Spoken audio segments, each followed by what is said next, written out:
N'oubliez pas l'hospitalité, car en l'exerçant, quelques-uns ont logé des anges sans le savoir. Hébreux 13:2.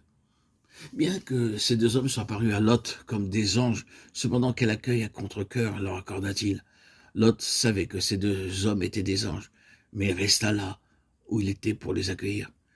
Aucune mention n'est faite de nourriture, bien qu'il leur donnât de l'eau pour laver leurs pieds. Il dit aux anges, restez ici, puis repartez le matin. Genèse 19:2. L'ange répondit, nous passerons la nuit dans la rue. Genèse 19:2. Ils étaient prêts à passer la nuit dehors dans la rue à cause du mauvais accueil de Lot. Ils savaient que la femme et les enfants de Lot n'étaient pas d'accord avec lui. Par conséquent, les anges ne voulaient pas entrer. Il dut insister pour qu'ils acceptent. Nous lisons que c'est Lot qui fit lui-même cuire des pains sans levain et qu'ils mangèrent. Lot avait choisi d'habiter près de Sodome. Le résultat, c'est que ses proches même furent gagnés par les plaisirs du monde. Beaucoup de croyants perdent leur joie et leur bonheur parce qu'ils sont attirés par l'honneur, la richesse et la réputation mondaine. Abraham reçut ses invités parce qu'il pensait qu'ils étaient les messagers de Dieu. Ceci devrait être aussi notre attitude, recevoir même des étrangers en son nom avec une grande joie.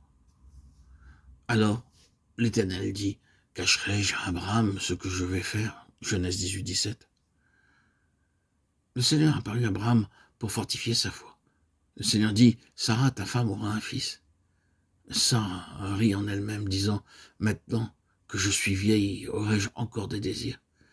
Mon Seigneur aussi est vieux. Le Seigneur demanda, pourquoi donc Sarah a-t-elle ri? Dieu savait à l'avance que le doute viendrait en eux. Aussi, il vint avec affection ôter leur doute. Dans Genèse 18:16, Abraham marcha avec ses hommes. Puis les deux hommes se rendirent à Sodome et le Seigneur resta pour parler personnellement à Abraham. Il dit, Abraham est mon ami, je le connais, et je ne peux lui cacher aucun secret. Je l'ai observé et je sais comment il veille sur sa famille. Je vais lui dévoiler le secret de mon cœur. L'heure est venue de juger les hommes de Sodome et de Gomorrhe. Abraham se tint devant le Seigneur, tandis que les anges se rendirent à Sodome et Gomorrhe. Et le Seigneur parla seul à seul avec Abraham. Il lui parla librement, comme l'ami d'Abraham. Il n'envoya pas ses anges pour parler à Abraham, mais il vint en personne. Et Dieu dit ici, je parlerai moi-même à Abraham. J'ai une question importante à débattre avec lui.